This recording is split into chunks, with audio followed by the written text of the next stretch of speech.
Hello students. तो अपनी जो कल की वीडियो आई थी उसमें मैंने आपको बताया था कि त्रिभुज क्या होते हैं, त्रिभुज के प्रकार क्या होते हैं, उसमें कौन सा त्रिभुज अपने को चाहिए। तो कौन सा त्रिभुज चाहिए? समकोण त्रिभुज चाहिए। अपने को पता है पाइथागोरस प्रमेय और त्रिकोणमिति है, दोनों समकोण त्रिभुज में कार्य करते हैं, यानी कि अपने को समकोण त्रिभुज के बारे में अपने कल पढ़ लिया। आज अपन पढ़ेंगे त्रिकोणमिति के बारे में कि त्रिकोणमिति क्या है, त्रिकोणमिति के अंदर अपने को कौन से टॉपिक पढ़ने हैं। पर उससे पहले मैं आपको एक बात बता देता हूँ कि ये जो टॉपिक अपने पढ़ रहे हैं इन सबको आप साथ साथ में नोट करेंगे। और जो कल वाली वीडियो आई थी उसमें कोई दिक्कत है या फिर आज वाली वीडियो में कोई भी दिक्कत है तो कमेंट सेक्शन में आप बताएं उसको, या फिर कोई नए सवाल हैं ताकि हम उनको सॉल्व कर सकें। और साथ में वीडियो को जितना ज़्यादा हो सके उतना शेयर कीजिए ताकि ये मतलब 10वीं के सभी बच्चों तक, सभी नहीं मतलब ऑलमोस्ट बच्चों तक पहुँच सके। ठीक है, तो देखो भाई, त्रिकोणमिति। त्रिकोणमिति का अपन ने पढ़ा था कि त्रिकोणमिति क्या होती है? गणित की वह शाखा जिसमें किसी त्रिभुज की भुजाओं और उसके कोणों को क्या करते हैं? मापन करते हैं, उसे क्या कहते हैं? त्रिकोणमिति कहते हैं।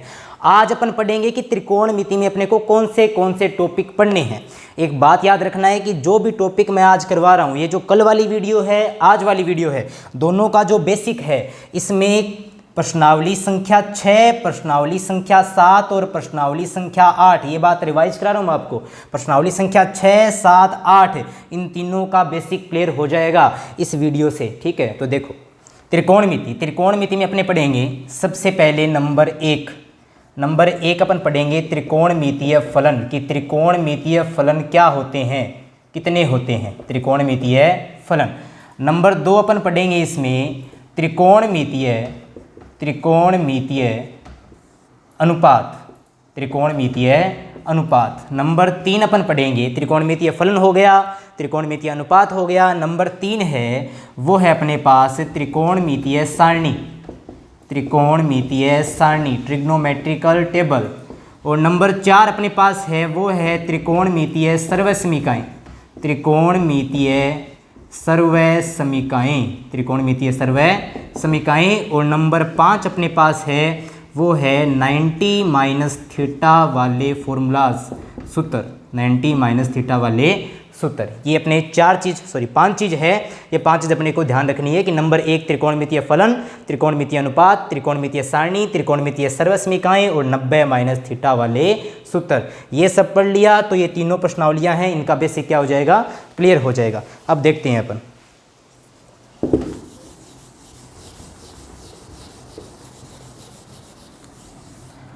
सबसे पहले नंबर 1 पर अपने पास है त्रिकोणमितीय फलन, त्रिकोणमितीय फलन। तो ये जो त्रिकोणमितीय फलन है अपने को इसकी परिभाषा जानने की कोई ज़्यादा जरूरत नहीं है। अपने जो चीज़ काम आएगी अपन उस पर ज़्यादा फोकस करेंगे कि जो चीज़ अपने बहुत ज़्यादा काम आ रही है किताब में। त्रिकोणमितीय फलन वैसे क्या होते हैं? त्रिकोणमिति में किसी त्रिभुज को यानी समकोण त्रिभुज की भुजाओं और कोणों को मापने के लिए गणितज्ञों ने क्या किया कि एक मानक फिक्स कर दिया कि हाँ भाई ये जो मान आ रहा है इसका एक फिक्स मानक है, इसका फिक्स नाम होगा। उन नाम जो दिए थे उन नामों को क्या बोलते हैं? त्रिकोणमितीय फलन बोलते हैं। अब याद रखना है कि त्रिकोणमितीय फलन यहाँ से स्टार्ट हो रहा है अपनी 10th का जो भी है मेन चीज़। तो त्रिकोणमितीय फलन हैं वो होते हैं मुख्य रूप से 3 प्रकार के। कितने प्रकार के? 3 प्रकार के त्रिकोणमितीय फलन होते हैं 3 प्रकार के। नंबर 1 होता है मुख्य त्रिकोणमितीय फलन, त्रिकोणमितीय फलन 3 प्रकार के। नंबर 1 है मुख्य त्रिकोणमितीय फलन। नंबर 2 अपना है वो है व्युत्क्रम त्रिकोणमितीय फलन। और नंबर 3 जो अपना है वो है प्रतिलोम त्रिकोणमितीय फलन, प्रतिलोम त्रिकोणमितीय या फिर इनको वृत्तीय भी बोलते हैं, प्रतिलोम वृत्तीय फलन, प्रतिलोम वृत्तीय फलन। याद रखना है त्रिकोणमितीय फलन 3 प्रकार के होते हैं। त्रिकोणमितीय फलन 3 प्रकार के हैं। नंबर 1 मुख्य त्रिकोणमितीय फलन, नंबर 2 है व्युत्क्रम त्रिकोणमितीय फलन। व्युत्क्रम यानी कि उल्टा, शुद्ध हिंदी में व्युत्क्रम नाम है, साधारण हिंदी में बोले तो उल्टा, यानी जो मुख्य है इसका उल्टा कर देंगे तो क्या आ जाएगा? व्युत्क्रम त्रिकोणमितीय फलन। और नंबर 3 है प्रतिलोम त्रिकोणमितीय अर्थात वृत्तीय फलन। तो ये जो चीज़ है नंबर 3, ये नंबर 3 चीज़ है, ये अपने काम नहीं आती है, ये कक्षा 12वीं की गणित की बुक में है, ये कक्षा 12वीं की गणित की बुक में है, ये चीज़ अपने काम नहीं आएगी। 10वीं लेवल तक अपने सिर्फ ये दो ही चीज़ काम आएगी, दो ही फलन काम आएंगे। कौन से? एक तो मुख्य त्रिकोणमितीय फलन और एक व्युत्क्रम त्रिकोणमितीय फलन। अब याद रखना है कि मुख्य त्रिकोणमितीय फलन 3 होते हैं। कितने होते हैं? 3 होते हैं। नंबर एक होता है साइन थीटा। नंबर 1 क्या होता है? साइन थीटा, यानी किसी कोण थीटा का साइन। नंबर दो होता है कोस थीटा। नंबर 3 होता है टेन थीटा, यानी कि मुख्य त्रिकोणमितीय फलन कितने होते हैं? 3। नंबर 1 क्या होता है? साइन। नंबर 2 होता है कोस। नंबर 3 क्या होता है? टेन। मुख्य हो गए 3। अब बात करते हैं व्युत्क्रम की। तो मैंने आपको बताया था कि व्युत्क्रम शुद्ध हिंदी का वर्ड है और साधारण हिंदी में इसको क्या बोलते हैं? उल्टा, यानी मुख्य का उल्टा कर देंगे, क्या आ जाएगा? व्युत्क्रम। कैसे? साइन का उल्टा करेंगे, उल्टा यानी कि व्युत्क्रम। साइन का व्युत्क्रम करेंगे तो साइन का उल्टा क्या होता है? याद रखना है, साइन का उल्टा होता है कोसेक थीटा। कोस का उल्टा क्या होता है? कोस का व्युत्क्रम यानी उल्टा होता है वो होता है सेक थीटा। और टेन का जो व्युत्क्रम होता है वो होता है कोट थीटा। यानी कितने हो गए? 3 ये और 3 ये, टोटल कितने हो गए? 6। क्या याद रखना है? त्रिकोणमितीय फलन 3 प्रकार के। नंबर 1 मुख्य, व्युत्क्रम, प्रतिलोम। प्रतिलोम वाला चैप्टर है, ये 12वीं मैथ में अपने काम नहीं आएगा। और ये जो मुख्य त्रिकोणमितीय फलन ये कितने होते हैं? 3। नंबर 1 है साइन थीटा, नंबर 2 है कोस थीटा, नंबर 3 है टेन थीटा। व्युत्क्रम का मतलब क्या होता है? मुख्य का उल्टा, यानी साइन का उल्टा कोसेक, कोस का उल्टा सेक और टेन का उल्टा कोट। ये अपने क्या हो गए? ये हो गए त्रिकोणमितीय फलन। अब अपने को करना क्या है? आज तक अपन ने क्या किया था कि इनके लिए सूत्र अपन ने रटे थे, बनाए नहीं थे। आज अपन क्या करेंगे? इनके सूत्र अपन रटेंगे नहीं, इनके सूत्र अपन बनाने सीखेंगे त्रिकोणमितीय फलन की सहायता से। कैसे बनाएंगे? देखो, एक नियम होता है व्युत्क्रम का नियम। क्या नियम होता है मैथ में? व्युत्क्रम का नियम। व्युत्क्रम का नियम बहुत सिंपल सा नियम है एकदम। और इस नियम के अनुसार यहाँ पे बनेंगे 6 सूत्र। कितने सूत्र बनेंगे? 6 सूत्र। व्युत्क्रम का नियम यानी उल्टे का नियम क्या होता है? मान लो कि यदि a का उल्टा b है, मान लिया a का उल्टा क्या है? b है, यानी a का व्युत्क्रम क्या है? b है। ये बात तो क्या होगी? एक परिभाषा के तौर पर होगी, यानी कि एक बोलने में हो गई कि a का उल्टा b है। अब इसको गणित में कैसे लिखेंगे? गणित में इसका नियम होता है कि जिसका उल्टा जो भी कोई दूसरा चीज है तो पहला जो पद है वो क्या रहता है? सेम टू सेम रहता है। a का क्या रहेगा? a। क्या बोला मैंने? कि a का उल्टा यदि b है तो a क्या रहेगा? Same to same. ये जो व्युत्क्रम है इसकी जगह आएगा बराबर का चिन्ह। मैं इसको मैथ की लैंग्वेज में चेंज कर रहा हूँ। a का उल्टा b है तो a क्या रहेगा? Same to same. बीच में क्या आ जाएगा? बराबर। और ये जो अगले वाला पद है b, ये आ जाएगा 1 के बट्टा में, तो ये बन जाएगा a बराबर। a है तो सेम टू सेम, इसकी जगह बराबर आ गया। और ये अगला जो पद है ये आएगा 1 के बट्टा में, तो a बराबर 1 बट्टा b। यानी यदि a का उल्टा b है तो मैथ के रूप में क्या सूत्र बनेगा इसका? a बराबर 1 बट्टा b। एक और एग्जाम्पल लेते हैं। यदि अपने पास x का उल्टा है y, यानी कि x का व्युत्क्रम है y, तो याद रखना है कि ये जो x है पहला है ये रहेगा सेम टू सेम। इसकी जगह क्या आएगा? बराबर। इसकी जगह आएगा बराबर। पहला सेम टू सेम, व्युत्क्रम की जगह क्या आएगा? बराबर। और ये जो अगला पद है ये आ जाएगा 1 के बट्टा में, यानी x बराबर 1 बट्टा y। x बराबर 1 बट्टा y। तो ये फॉर्मूला बन गया अपने पास। ये फॉर्मूला यहाँ पर पुट करेंगे तो यहाँ पर 6 सूत्र बन जाएंगे अपने। कितने सूत्र बन जाएंगे? 6 सूत्र। देखो भी कैसे बनेंगे। चलो, ये नियम हो गया व्युत्क्रम का नियम। इसके साथ में एक नियम तो हो गया, पहला नियम हो गया अपने पास व्युत्क्रम का नियम। इसके साथ में अपने पास एक नियम और है, वो नियम और देखेंगे अपन। वो नियम क्या है अपने पास? एक और नियम है अपने पास, वो है दूसरा नियम भी। ये पहला नियम ये हो गया व्युत्क्रम का नियम। दूसरा नियम है वज्र प्रतिस्थापन का नियम। वज्र प्रतिस्थापन का नियम। अब अपने को समझना होगा कि वज्र क्या होता है, प्रतिस्थापन क्या होता है। अपन ने साइंस में एक नाम पढ़ा है, एक तो नाम पढ़ा है अपन ने विस्थापन, एक तो नाम पढ़ा है विस्थापन और एक नाम पढ़ा है प्रतिस्थापन। साइंस में होती है विस्थापन अभिक्रिया, प्रतिस्थापन अभिक्रिया, वही बात। एक तो है विस्थापन और एक क्या है? प्रतिस्थापन। इनमें अंतर क्या होता है? इनमें अंतर ये होता है कि यहाँ पे मान लिया A है और यहाँ पे क्या है, बी है, यहाँ पे ए है और यहाँ पे क्या है, बी। यहाँ पे ए कोई वस्तु है, यहाँ पे बी कोई वस्तु है। यदि मैं इस ए वस्तु को यहाँ से उठाकर बी पर ले जाता हूँ, यदि ए वस्तु को यहाँ से उठाकर बी के पास ले जाता हूँ तो इसको विस्थापन बोलेंगे या प्रतिस्थापन, इसको बोलेंगे अपने विस्थापन। यानी ए है और बी है, दो कोई वस्तु है। यदि मैंने बी को वहीं पे, जहाँ पे है वहीं पे रहेगा। यदि मैं ए को उठाकर बी के पास ले जाऊँ, यानी दोनों यहीं पे आ गए, तो इस चीज़ को क्या बोलते हैं, विस्थापन। परंतु यदि मेरे पास एक वस्तु ए है और एक वस्तु बी है, यदि मैं ए को उठाकर बी के पास ले जाऊँ और बी को उठाकर ए की जगह ले आऊँ, क्या किया मैंने, ए को बी की जगह और बी को ए की जगह प्रतिस्थापित कर दिया, तो इसे क्या बोलेंगे, प्रतिस्थापन। विस्थापन क्या होता है, विस्थापन में कोई एक वस्तु अपनी जगह पर रहती है, दूसरी वस्तु उसके पास ले जाई जाती है, ठीक है। और प्रतिस्थापन क्या होता है, एक वस्तु दूसरी की जगह, दूसरी वस्तु पहली की जगह आ जाती है, उसे क्या बोलते हैं, प्रतिस्थापन, ठीक है। अब बात करते हैं वज्र की। अपने को पता है कि मैथ में वज्र गुणा होता है, तिरछा गुणा, यानी इसका इसके साथ, इसका इसके साथ गुणा करते हैं, इसको बोलते हैं वज्र गुणा। तो गुणा तो सिंपल है, मल्टीप्लिकेशन। और वज्र का मतलब होता है तिरछा। वज्र का मतलब क्या होता है, तिरछा, यानी वज्र का मतलब क्या हो गया, तिरछा। और प्रतिस्थापन का मतलब हो गया कि एक चीज को दूसरे की जगह, दूसरी चीज को पहले की जगह लेके आना, उसे क्या बोलते हैं, प्रतिस्थापन। अब ये नियम गणित में कैसे लगता है, ध्यान से देखेंगे। यदि अपने पास इस प्रकार से एक नियम है या इस प्रकार से कोई पद है कि a बटा बी, अंश बटा हर में कोई पद है a बटा बी, और इसके बराबर में है c बटा d। क्या याद रखना है कि अपने पास एक पद है a बटा बी और इसका मान बराबर है किसके, c बटा d के। तो वज्र प्रतिस्थापन का नियम इसमें कैसे लगेगा, वज्र का मतलब क्या होता है, तिरछा, यानी सीधा ले जाएंगे या तिरछा ले जाएंगे, तिरछा ले जाएंगे। प्रतिस्थापन का मतलब एक चीज को लेके जाना है या फिर दूसरी को वापस लेके आना है, एक को लेके जाना है, दूसरी को वापस लेके आना है। कैसे, ए और डी में वज्र प्रतिस्थापन लगेगा तो डी तो क्या आ जाएगा, ए की जगह, और ए आ जाएगा डी की जगह। बी में और सी में वज्र प्रतिस्थापन लगेगा, बी तो आ जाएगा सी की जगह और सी आ जाएगा बी की जगह। तो कैसे बनेगा, ये सी ऊपर था, वज्र प्रतिस्थापन किया तो सी तो आ गया नीचे, सी तो आ गया नीचे, बीच में क्या है, बराबर, बी क्या चला गया ऊपर, और डी तो आ गया ऊपर, डी नीचे है ना, ये डी आ गया ऊपर, और ये जो ए है ये क्या आ जाएगा नीचे। तो इसे क्या बोलते हैं, इसे बोलते हैं वज्र प्रतिस्थापन का नियम।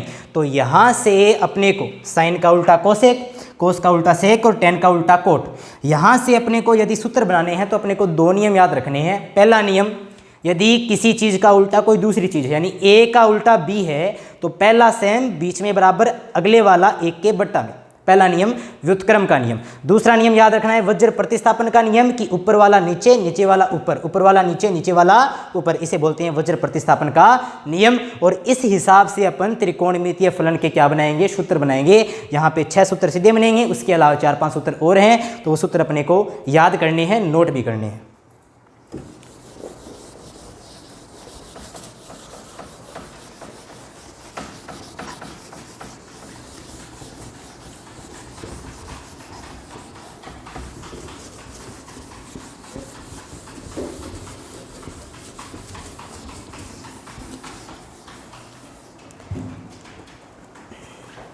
तो अपने क्या बोला था कि साइन का उल्टा होता है, क्या होता है, कोसेक थीटा। साइन थीटा का उल्टा होता है कोसेक थीटा, उल्टा यानी कि व्युत्क्रम। कोस थीटा का उल्टा यानी कि व्युत्क्रम होता है, वो होता है सेक थीटा। और टेन थीटा का व्युत्क्रम होता है, वो होता है कोट थीटा। साइन का उल्टा कोसेक थीटा, कोस का उल्टा सेक थीटा और टेन का उल्टा कोट थीटा। अब अपन बनाते हैं इसके सूत्र, फॉर्मूलाज। नंबर 1, सबसे पहले व्युत्क्रम का नियम लगाते हैं। पहले का उल्टा दूसरा है तो व्युत्क्रम का नियम क्या कहता है, पहला क्या रहेगा, सेम टू सेम। साइन का उल्टा कोसेक है तो साइन क्या रहेगा, सेम टू सेम। बीच में क्या आ जाएगा, बराबर, व्युत्क्रम की जगह क्या आएगा, बराबर। और ये जो कोसेक है ये क्या हो जाएगा, कोसेक आ जाएगा 1 के बट्टा में। पहला सेम टू सेम, बीच में आ जाएगा बराबर, और ये जो कोसेक है ये आ जाएगा 1 के बट्टा में। तो कोसेक आ गया 1 बट्टा कोसेक थीटा। नंबर 2, कोस का व्युत्क्रम है सेक, तो कोस क्या रहेगा, पहला सेम टू सेम, बीच में क्या आएगा बराबर, और सेक क्या आ जाएगा 1 के बट्टा में। तो कोस तो आ गया सेम टू सेम बराबर, सेक आ गया 1 के बट्टा में, यानी 1 बट्टा सेक थीटा। नंबर 3 है टेन। टेन का उल्टा क्या है, कोट, यानी कि टेन क्या रहेगा सेम टू सेम, इसकी जगह व्युत्क्रम की जगह क्या आएगा बराबर, और ये कोट है ये क्या आ जाएगा 1 के बट्टा में, कोट आ गया 1 के बट्टा में। क्या सूत्र बन गया, 3 सूत्र बन गए। साइन बराबर 1 बट्टा कोसेक, कोस बराबर 1 बट्टा सेक, और टेन बराबर 1 बट्टा कोट, यानी साइन का उल्टा कोसेक, कोस का उल्टा सेक, टेन का उल्टा कोट। कितने सूत्र बन गए, 3। अब इन 3 सूत्रों से आगे के 3 सूत्र बनाएंगे। कौन सा नियम लगाते हुए, पहले कौन सा नियम लगाया था, अभी अपन ने नियम लगाया था व्युत्क्रम का नियम, अब नियम लगाएंगे वज्र प्रतिस्थापन का नियम। नंबर 4 सूत्र, वज्र प्रतिस्थापन का नियम क्या था कि कोई चीज़ ये ऊपर है और ये क्या है नीचे है, तो वज्र प्रतिस्थापन का नियम क्या कहता है कि नीचे वाला ऊपर आ जाएगा, ऊपर वाला नीचे, नीचे वाला ऊपर, ऊपर वाला नीचे, और नीचे वाला ऊपर, ऊपर वाला नीचे। कोसेक क्या आ जाएगा ऊपर, साइन क्या आएगा नीचे, तो कोसेक आ गया ऊपर, साइन आ गया नीचे। नंबर 5 सूत्र, सेक ऊपर कोस नीचे, तो सेक थीटा ऊपर कोस थीटा नीचे। और नंबर 6, कोट ऊपर टेन नीचे, कोसेक ऊपर साइन नीचे, सेक ऊपर कोस नीचे, और कोट ऊपर टेन नीचे, तो कोट ऊपर आ जाएगा और टेन क्या आ जाएगा नीचे आ जाएगा। तो 3 सूत्र बन गए अपने व्युत्क्रम के नियम के, और 3 और सूत्र बन गए वज्र प्रतिस्थापन के नियम से। 3 और 3 कितने हो गए, 6 सूत्र। अब अपने पास 7वां सूत्र है, वो अपने को याद रखना है। 7वां सूत्र है टेन का। टेन थीटा बराबर होता है साइन थीटा बटा कोस थीटा, ये सूत्र अपने को याद रखना है। याद रखना है टेन थीटा बराबर साइन थीटा बटा कोस थीटा। नंबर 8 सूत्र लिखेंगे कोट थीटा का। किसका लिखेंगे, कोट थीटा का। टेन थीटा का सूत्र क्या होता है, साइन बटा कोस। अब अपने को पता है कोट क्या होता है, कोट टेन का उल्टा होता है, कोट टेन का व्युत्क्रम होता है, उल्टा होता है। तो टेन यदि साइन बटा कोस है तो कोट क्या होगा इसका उल्टा, यानी कोस जो हर में है वो तो आ जाएगा अंश में, और जो अंश में है वो क्या आ जाएगा हर में, जो नीचे है वो ऊपर आ जाएगा, ऊपर है वो नीचे आ जाएगा। तो कोट का सूत्र क्या बनेगा, कोस ऊपर साइन नीचे, यानी ये बन गया कोस थीटा बटा साइन थीटा। ये सूत्र नंबर बन गया 8। नंबर 1, 2, 3 बन गए व्युत्क्रम के नियम से, 3 बन गए वज्र प्रतिस्थापन के नियम से। टेन का सूत्र होता है साइन बट्टा कोस, कोट टेन का होता है उल्टा, यानी साइन ऊपर कोस नीचे, सॉरी टेन बराबर साइन बट्टा कोस है, कोट क्या होगा इसका उल्टा, यानी कोस ऊपर साइन नीचे। ये सूत्र बन गया अपना नंबर 8। अब बनाते हैं 9वां सूत्र। 9वां सूत्र कैसे बनाएंगे, 9वां सूत्र बनाएंगे अपन साइन थीटा को गुणा करेंगे। ये डॉट गुणा का चिन्ह होता है, डॉट क्या होता है, गुणा का चिन्ह होता है। साइन को गुणा करेंगे किससे, कोसेक से, तो बराबर, इसको हल करके देखते हैं कितना उत्तर आएगा इसका। साइन है तो साइन की जगह अपन क्या लिख सकते हैं, साइन गुणा कोसेक, इसका अपने को मान निकालना है कि इसका सूत्र क्या बनेगा। साइन की जगह अपन क्या लिख सकते हैं, अपन साइन की जगह लिख सकते हैं 1 बटा कोसेक, तो साइन की जगह मैंने लिख दिया 1 बटा कोसेक, गुणा है तो गुणा, और कोसेक की जगह कोसेक सेम टू सेम, ये कोसेक ऊपर ये कोसेक नीचे, बीच में गुणा का चिन्ह, तो कोसेक से कोसेक क्या हो गया कैंसिल, कितना बचेगा 1, यानी अपने पास फॉर्मूला बन गया साइन थीटा गुणा कोसेक थीटा बराबर 1। क्या सूत्र बन गया, साइन थीटा गुणा कोसेक थीटा बराबर 1। इसी प्रकार से आप हल करके देखोगे, इसमें 2 सूत्र और बनेंगे कि कोस को जब अपन सेक से गुणा करेंगे, कोस को सेक से गुणा करेंगे। कैसे किया था मैंने, साइन को कोसेक से किया था, साइन की जगह क्या लिखा, साइन की जगह लिख दिया 1 बटा कोसेक, तो साइन की जगह लिख दिया 1 बटा कोसेक, गुणा में कोसेक, कोसेक से कोसेक कैंसिल, कितना बचेगा 1, साइन कोसेक का मान कितना आ गया 1। उसी प्रकार कोस को सेक से गुणा करेंगे तो कोस की जगह क्या लिखेंगे, कोस की जगह लिखेंगे 1 बटा सेक, यहाँ पे आएगा 1 बटा सेक, सेक से सेक क्या हो जाएगा कैंसिल, कितना बचेगा 1, तो ये भी कितना बचेगा 1। एक और सूत्र बन गया, क्या बन गया, साइन गुणा कोसेक बराबर 1, कोस गुणा सेक बराबर 1, और 11वां फॉर्मूला बनेगा, देखो बेटा साइन गुणा कोसेक बराबर 1, कोस गुणा सेक बराबर 1, अब बनेगा टेन गुणा कोट बराबर 1। नया सूत्र क्या बनेगा, tan गुणा कोट बराबर 1। कैसे बनेगा, क्योंकि tan की जगह अपन लिख सकते हैं 1 बट्टा कोट, कोट से कोट हो जाएगा कैंसिल, कितना बचेगा 1, यानी tan गुणा कोट बराबर 1। ये सूत्र बन गया अपना। क्या किया था अपन ने 3 आखिरी सूत्र लिखे थे, वो पीछे वाले सूत्र जो करवा दिए। लास्ट के 3 सूत्र लिखे थे, वो क्या लिखा था, अपन ने सूत्र नंबर 9 लिखा था कि साइन थीटा गुणा कोसेक थीटा बराबर कितना बन गया 1। नंबर 10 सूत्र लिखा था कि कोस थीटा गुणा सेक थीटा बराबर कितना बन गया 1। और नंबर 11 सूत्र लिखा था टेन थीटा गुणा कोट थीटा बराबर कितना बन गया 1। देखो ये 3 सूत्र मैंने दोबारा क्यों लिखाए हैं, इन तीनों सूत्रों से एक बात निकल के आ रही है कि साइन का उल्टा क्या होता है कोसेक, कोस का उल्टा क्या होता है सेक, और टेन का उल्टा क्या होता है कोट। मैंने जब एक साधारण पद को उसके उल्टे यानी व्युत्क्रम पद से गुणा किया तो उत्तर कितना आ गया 1।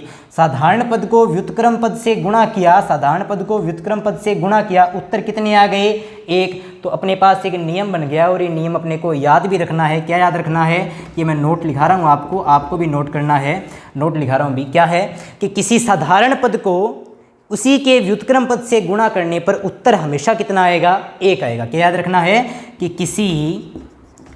किसी साधारण पद को उसी पद के व्युत्क्रम पद से गुणा करने पर उत्तर सदैव या इसका मान सदैव 1 प्राप्त होता है, यानी 1 आता है, प्राप्त होता है। एग्जाम्पल के तौर पे कैसे लेंगे, ये मैंने एक एग्जाम्पल लिख दिया कि यदि a का उल्टा b है, यदि a का व्युत्क्रम क्या है b है, मैंने आपको बताया था कि साइन का उल्टा कोसेक है तो इनका गुणा 1 आ गया, कोस का उल्टा सेक है गुणा कितना आ गया 1 आ गया।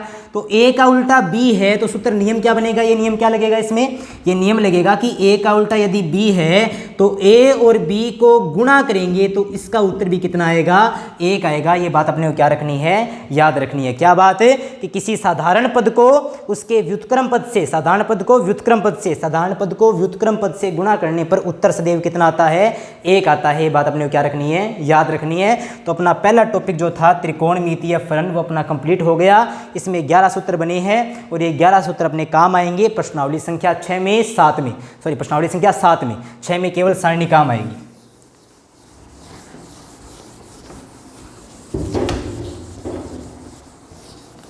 अब अपने पास दूसरा टॉपिक है, पहला हो गया त्रिकोणमितीय फलन, दूसरा है त्रिकोणमितीय अनुपात, ट्रिग्नोमेट्रिकल रेशियो, त्रिकोणमितीय अनुपात। अब अपने को याद रखना है कि त्रिकोणमितीय अनुपात कुल मिला के 6 होते हैं। कितने होते हैं 6। नंबर 1 होता है साइन थीटा, नंबर 2 होता है कोस थीटा, नंबर 3 होता है टेन थीटा, नंबर 4 होता है कोट थीटा, नंबर 5 होता है टेन का उल्टा कोट हो गया, नंबर 5 कोस का उल्टा क्या होता है सेक थीटा, और नंबर 6 साइन का उल्टा क्या होता है कोसेक थीटा। क्या चीज़ है, त्रिकोणमितीय अनुपात कितने होते हैं 6। नंबर 1 क्या है साइन थीटा, नंबर 2 है कोस थीटा, नंबर 3 है टेन थीटा, टेन का उल्टा कोट थीटा, कोस का उल्टा सेक थीटा और साइन का उल्टा कोसेक थीटा। कुल मिला के कितने हो गए 6 त्रिकोणमितीय अनुपात होते हैं 6। और त्रिकोणमितीय अनुपातों को लिखने के लिए समझने के लिए एक सिंपल सा एक सूत्र होता है, वो होता है लाल बट्टा कक्का। और यहाँ पे होता है SCT, यहाँ पे होता है SCT LAL बट्टा KKA, लाल बट्टा कक्का। अब ये सूत्र है, ये केवल समझने के लिए है, कोई सूत्र नहीं है, मतलब सिंपल सी ट्रिक है समझने के लिए। याद रहे कि साइन क्या होता है कोस क्या होता है, इसके लिए ट्रिक है, तो याद रखना है। यहाँ पे मतलब क्या है इसका, S का मतलब होता है साइन, यहाँ पे जो SCT है लाल बट्टा कक्का, इनके मतलब क्या होते हैं, S का मतलब होता है साइन, C का मतलब होता है कोस थीटा और T का मतलब होता है टेन थीटा। L का मतलब यहाँ पर L का मतलब होता है लंब, समझने के लिए। वैसे लंब को इंग्लिश में बोलते हैं परपेंडिकुलर और कर्ण को बोलते हैं हाइपोटेनियस, आधार को बोलते हैं बेस, पर यहाँ पर केवल समझने के लिए एल का मतलब होता है लंब, ए का मतलब अपने को लेना है यहाँ पे आधार, और एल का मतलब दोबारा से क्या होता है लंब। के का मतलब यहाँ पे है कर्ण, के का मतलब क्या है कर्ण, दोबारा देखना एक बार। एस का मतलब साइन, सी का मतलब कोस, टी का मतलब टेन। एल का मतलब लंब, ए का मतलब आधार, एल का मतलब लंब, के का मतलब कर्ण, के का मतलब कर्ण और ए का मतलब है आधार। तो देखो भी यहाँ पे साइन के लिए क्या बन गया, यहाँ पर एस का मतलब है साइन, तो साइन के लिए बन गया साइन बराबर लंब बटा कर्ण, एल बटा के। एल का मतलब क्या है लंब, के का मतलब क्या है कर्ण, तो साइन बन गया लंब बटा कर्ण। तो साइन का मतलब हो गया लंब बटा कर्ण, लंब बटा कर्ण। बात करते हैं कोस की। सी का मतलब क्या है, सी का मतलब है कोस, ए का मतलब आधार, के का मतलब कर्ण। तो कोस क्या बन गया, कोस बन गया आधार बटा कर्ण, तो कोस बन गया आधार बटा कर्ण। नंबर 3 है टेन, टी का मतलब क्या है टेन, एल का मतलब लंब और ए का मतलब आधार, यानी टेन का हो गया लंब बटा आधार। टेन का मतलब क्या हो गया लंब बटा आधार। क्या चीज़, त्रिकोणमितीय अनुपात 6 sine cos tan cot sec cosec. साइन का मतलब लंब बट्टा कर्ण, कोस का मतलब आधार बट्टा कर्ण और टेन का मतलब लंब बट्टा आधार। अब बात करते हैं कोट की। तो अपने को पता है कि कोट टेन का क्या होता है उल्टा होता है, यानी जो चीज़ नीचे है वो तो क्या जाएगी ऊपर, ऊपर है वो क्या जाएगी नीचे, यानी आधार तो आ जाएगा ऊपर और लंब क्या आ जाएगा नीचे। इसके अलावा सेक, सेक किसका उल्टा होता है कोस का, तो कोस को क्या कर देंगे उल्टा कर देंगे। कर्ण तो क्या आ जाएगा ऊपर, आधार क्या आ जाएगा नीचे, तो कर्ण आ गया ऊपर, आधार क्या आ गया नीचे। और फिर है अपने पास कोसेक, तो कोसेक किसका उल्टा होता है साइन का, तो जो नीचे है उसको ऊपर ले जाएंगे, ऊपर है उसको क्या ले आएंगे नीचे ले आएंगे। तो कोसेक किसका उल्टा होता है साइन का, तो कर्ण ऊपर लंब नीचे, कर्ण ऊपर लंब नीचे, यानी ये बन गया साइन का मतलब लंब बट्टा कर्ण, कोस का मतलब आधार बट्टा कर्ण, टेन का मतलब लंब बट्टा आधार, कोट का मतलब आधार बट्टा लंब, सेक होता है कोस का उल्टा यानी कर्ण ऊपर आधार नीचे, तो कर्ण बट्टा आधार, कोसेक होता है साइन का उल्टा कर्ण ऊपर लंब नीचे, तो कर्ण बट्टा लंब। अब अपने पास जो नाम आए हैं लंब कर्ण और आधार, अपने को पता है कि लंब कर्ण और आधार ये फिक्स नाम है कौन से त्रिभुज के लिए, समकोण त्रिभुज के लिए। मैं एक समकोण त्रिभुज लेता हूँ, ये मेरे पास एक समकोण त्रिभुज है और इस समकोण त्रिभुज का नाम है, ये थोड़ा साइड में लेंगे इसको, ये समकोण त्रिभुज है अपने पास, इस समकोण त्रिभुज का नाम है ए बी और सी। इस समकोण त्रिभुज में ये कोण B है, ये चौकोर है, चौकोर मतलब क्या है समकोण है, 90 डिग्री का कोण है। ये त्रिभुज ABC में एक कोण 90 डिग्री का, यानी कौन सा त्रिभुज हो गया समकोण त्रिभुज। इस समकोण त्रिभुज में 90 डिग्री के अलावा एक और कोण ले लिया और इस कोण का नाम दे दिया थीटा, इस कोण को थीटा से दर्शा दिया। अब देखो भी कोण 90 के सामने वाली भुजा हमेशा क्या होती है कर्ण, थीटा के सामने वाली भुजा, कल वाली वीडियो में मैंने आपको बताया था कि 90 के सामने वाली भुजा कर्ण, थीटा के सामने वाली भुजा होती है लंब और शेष जो भुजा बचेगी वो भुजा होती है आधार। 90 के सामने वाली कर्ण, थीटा के सामने वाली लंब और बाकी बच गई वो क्या हो गई आधार। तो यहाँ पे कर्ण का नाम क्या आ गया, यहाँ पे कर्ण का नाम आ गया AC, लंब का नाम क्या है AB और आधार का नाम क्या है BC। त्रिभुज ABC में लंब का नाम AB है, आधार का नाम BC है और कर्ण का नाम AC है, तो ये नाम इसमें पुट कर देंगे अपन। लंब का नाम है AB बटा कर्ण का नाम है AC, आधार का नाम है BC, कर्ण का नाम है AC। लंब का नाम है AB, आधार का नाम है BC, आधार का नाम है BC, लंब का नाम AB, कर्ण है AC बटा आधार का नाम BC और कर्ण का नाम AC बटा लंब का नाम AB। ये अपना हो गया त्रिकोणमितीय अनुपात। तो त्रिकोणमितीय फलन भी हो गया और त्रिकोणमितीय अनुपात भी हो गया, ये दोनों चीज़ इंपॉर्टेंट है, इनको याद रखना है। अब अपना अगला टॉपिक है वो है त्रिकोणमितीय सारणी।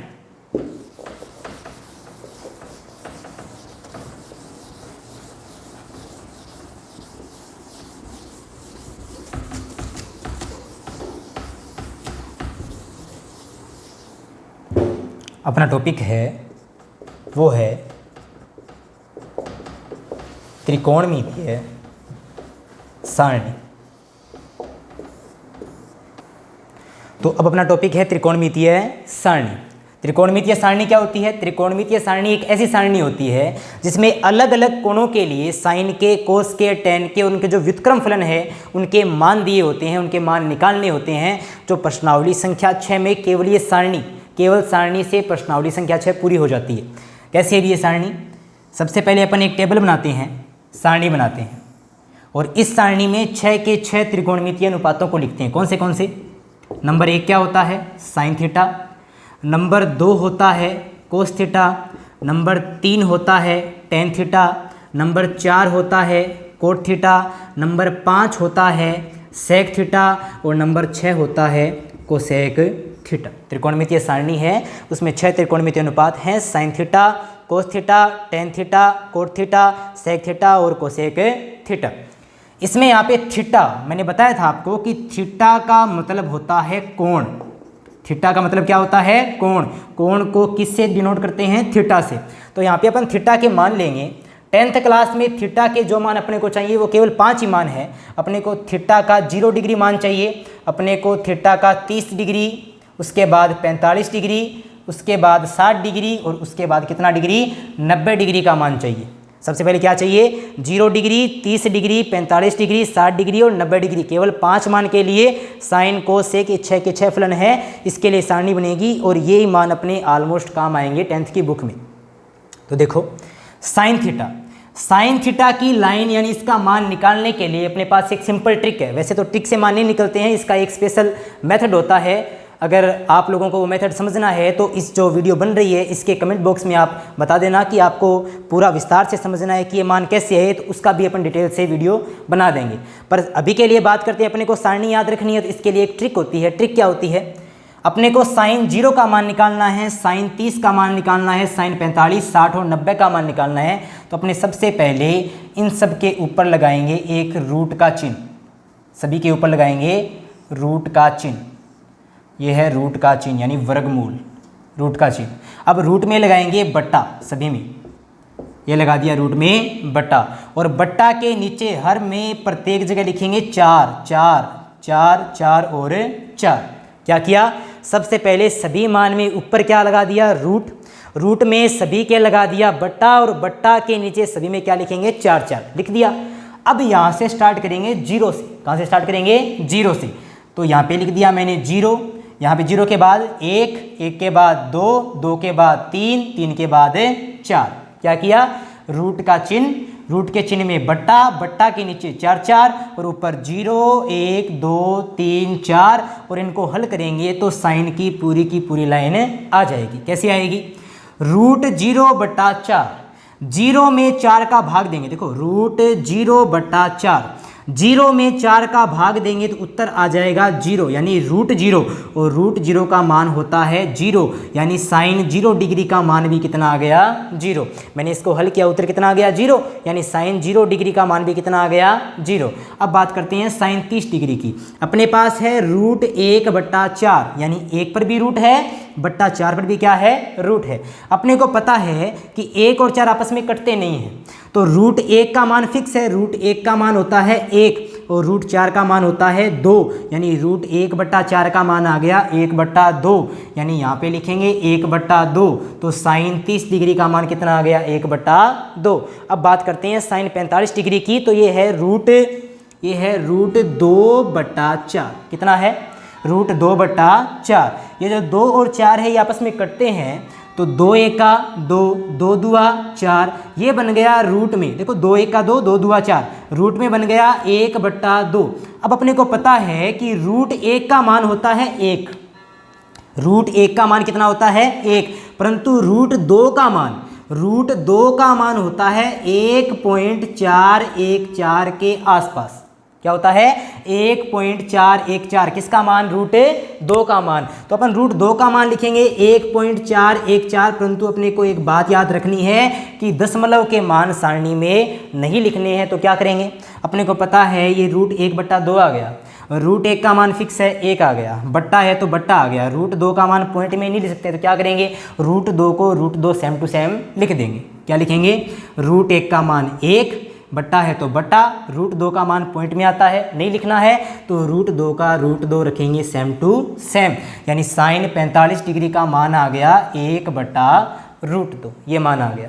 अब बात करते हैं साइन 60 का। साइन 60 के लिए ऊपर क्या है, ऊपर है √3/4। अपने को पता है 3 और 4 आपस में कैंसिल नहीं होते हैं, तो आप इसमें कैंसिल नहीं होते, क्या करेंगे, इसका मान रखेंगे।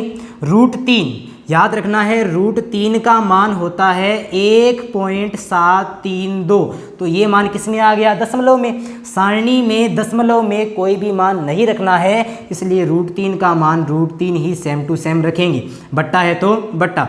√4 का मान अपने को पता है, √4 का मान होता है 2, यानी इसका मान आ गया √3/2, तो इसका मान आ गया √3/2, यानी साइन 60 का मान कितना होगा, √3/2। अब है ये √4/4, 4 से 4 क्या हो गए, कैंसिल, रूट में कितना बचेगा, 1, और √1 का मान कितना होता है, 1, तो साइन 90 का मान कितना आ गया, 1। ये अपनी साइन की लाइन हो गई। कैसी आई, सबसे पहले 6 के 6 त्रिकोणमितीय सारणी बना रही है अपन, त्रिकोणमितीय 6 के 6 त्रिकोणमितीय अपन अनुपात लिखेंगे।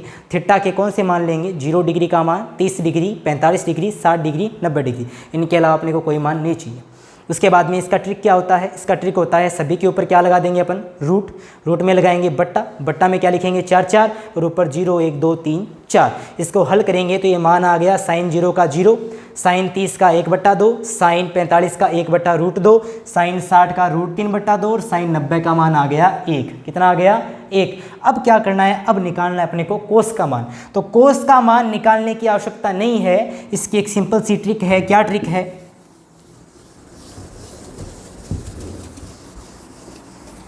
अपने को कोस का मान निकालने की आवश्यकता नहीं है। ट्रिक ये है कि साइन की लाइन ऐसे जा रही है, कोस के मान निकालने हैं तो इस लाइन को यहाँ से स्टार्ट कर देंगे।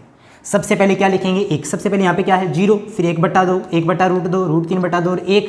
अब इसको उल्टा स्टार्ट करेंगे, पहले क्या लिखेंगे 1, उसके बाद में लिखेंगे √3/2, सबसे पहले 1, उसके बाद में ये, उसके बाद में ये, उसके बाद में ये, उसके बाद में ये, कोस की लाइन आ जाएगी। कैसे आएगी, सबसे पहले 1, उसके बाद √3/2, उसके बाद में 1/√2, उसके बाद में 1/2, और उसके बाद में कितना आएगा 0, उसके बाद में कितना आएगा 0। तो साइन की लाइन ऐसे गई है, कोस की लाइन यहाँ से आ गई, तो साइन की लाइन आ गई, कोस की लाइन आ गई। अब किसकी लाइन है, tan की लाइन। किसकी लाइन है, tan की लाइन।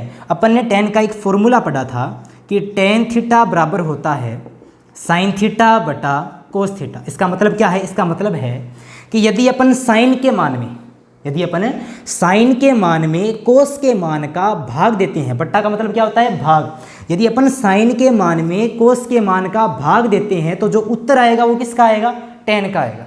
साइन के मान में कोस के मान का भाग देंगे, उत्तर किसका आएगा, tan का आएगा।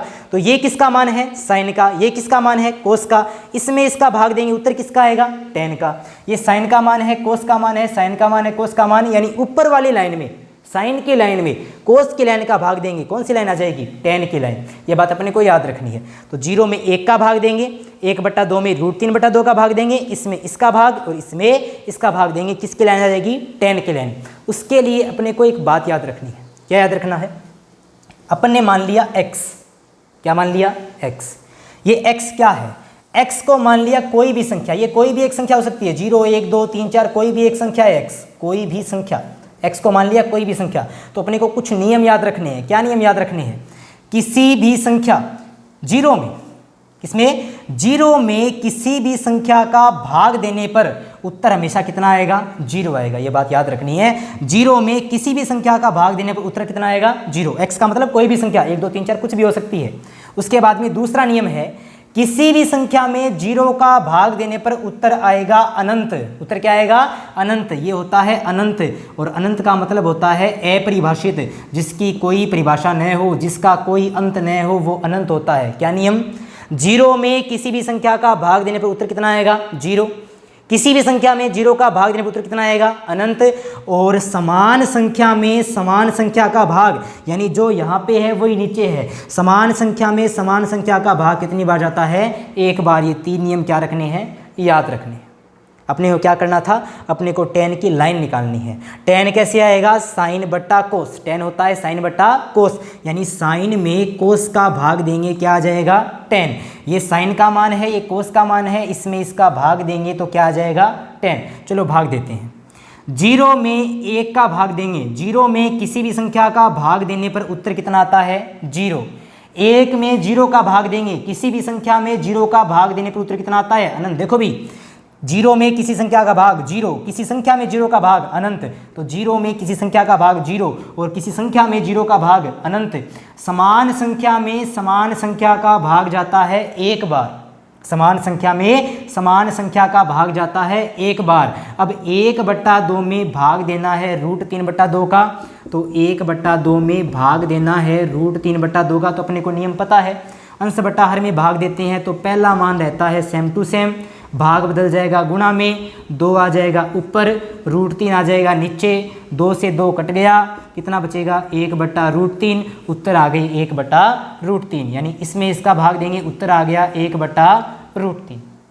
अब अपन √3/2 में 1/2 का भाग देंगे, तो √3/2 में भाग देंगे 1/2 का, अंश बटा हर में भाग देते हैं, पहला क्या रहेगा सेम टू सेम, पहला रहेगा सेम टू सेम, भाग बदल जाएगा गुणा में, 2 आ जाएगा ऊपर, 1 आ जाएगा नीचे, 2 से 2 कैंसिल हो गया, ये बचेगा √3/1, तो ये बच गया √3/1। अब बट्टा में 1 चाहे लिखो या नहीं लिखो कोई फ़र्क नहीं पड़ता, किसी भी संख्या में 1 का भाग उस संख्या जितनी बार ही जाता है, तो 1 से बट्टा में कोई फ़र्क नहीं पड़ता, इसके बट्टा में 1 लिखें या नहीं लिखें कोई फ़र्क नहीं पड़ेगा। उसके बाद में है कोट की लाइन, ये होगी tan की लाइन। कैसे आया, साइन की लाइन आ गई, कोस की लाइन आ गई, साइन की लाइन में कोस की लाइन का भाग दिया, साइन में कोस का भाग दिया, साइन के मान में कोस का भाग दिया, किसके मान आ गए, tan के मान आ गए। अब बात करते हैं कोट की, तो सिंपल सी बात है, अपने को पता है कोट tan का क्या होता है, उल्टा, यानी जितने भी मान हैं tan के उनको उल्टा कर देंगे, क्या आ जाएगा, कोट आ जाएगा। tan को उल्टा करेंगे क्या आ जाएगा, कोट। अब उसके लिए अपने को एक बात याद रखनी है कि 0 का उल्टा होता है अनंत, व्युत्क्रम यानी कि उल्टा, 0 का उल्टा होता है अनंत और अनंत का उल्टा होता है 0। एक और बात याद रखनी है, 1 का उल्टा होता है 1 और इस 1 का वापस उल्टा होता है 1, यानी 1 का उल्टा 1 होता है, 0 का उल्टा अनंत होता है, 0 का व्युत्क्रम अनंत होता है और अनंत का व्युत्क्रम 0 होता है। तो कैसे करेंगे, कोट tan का उल्टा होता है तो 0 का उल्टा अनंत, अनंत का उल्टा 0, 1 का उल्टा 1, इसका उल्टा करेंगे तो √3 ऊपर आएगा 1 नीचे आएगा, √3 ऊपर 1 नीचे, नीचे 1 लिखें या न लिखें कोई फ़र्क नहीं पड़ता। अब इसको उल्टा कैसे करेंगे, इसके बट्टा में कुछ भी नहीं है, तो किसी के बट्टा में कुछ भी ना हो तो बट्टा में क्या लिख सकते हैं 1, तो ये 1 नीचे आ गया, इसको उल्टा करना है तो 1 तो आ जाएगा ऊपर और √3 आ जाएगा नीचे, 1 ऊपर √3 नीचे, ये मान आ गया। तो ये लाइन बन गई किसकी, कोट की। कोट 0 का मान अनंत, कोट 30 का मान √3, इसी प्रकार से कोट 90 का मान 0। अब बात करते हैं सेक की। सेक किसका उल्टा होता है, कोस का। उल्टा करेंगे, 1 का उल्टा 1, 2 ऊपर √3 नीचे तो 2 ऊपर √3 नीचे, √2 ऊपर 1 नीचे तो √2 ऊपर 1 नीचे का कोई महत्व नहीं होता, 2 ऊपर 1 नीचे तो 2 ऊपर 1 नीचे, लिखो या ना लिखो कोई फ़र्क नहीं पड़ता, और 0 का उल्टा अनंत। अब बात करते हैं कोसेक की। कोसेक किसका उल्टा होता है, साइन का, तो 0 का उल्टा अनंत, 2 ऊपर 1 नीचे तो 2 ऊपर 1 नीचे नहीं लिखेंगे, √2 ऊपर 1 नीचे तो √2 ऊपर 1 नीचे लिखने का कोई मतलब नहीं है, और 2 ऊपर √3 नीचे तो 2 ऊपर √3 नीचे और 1 का उल्टा 1। ये बन गई अपनी त्रिकोणमितीय सारणी। तो भाई आज के अपने टॉपिक हो गए, 1 नंबर हो गया अपना त्रिकोणमितीय फलन, 2 नंबर हो गया अपना त्रिकोणमितीय अनुपात और 3 नंबर हो गया अपना त्रिकोणमितीय सारणी। कल वाले टॉपिक में अपन यानी आगे जो वीडियो बनेगी अगली वाली, उस वीडियो में अपन त्रिकोणमितीय सर्वसमीकाएं, प्रश्नावली संख्या 7 जो कि 7 नंबर की आती है बोर्ड में, उसके लिए त्रिकोणमितीय सर्वसमीकाएं सबसे इंपॉर्टेंट है। अपन त्रिकोणमितीय सर्वसमीकाओं को सिद्ध करना सीखेंगे अगली वीडियो में, और उसके साथ में 90 - थीटा वाले सूत्र। और कल अपनी यानी अगली वीडियो में अपनी प्रश्नावली है जो ऊंचाई एवं दूरी, वो आराम से स्टार्ट हो जाएगी। तो ये जो वीडियो आपके लिए बनाई है तो इसको आप ध्यान से देखें, और इसमें जो भी लिखाया है इसको अपनी नोटबुक में नोट करें, और जितनी ज़्यादा शेयर कर सकते हैं वीडियो को उतनी ज़्यादा शेयर करनी है। तो ठीक।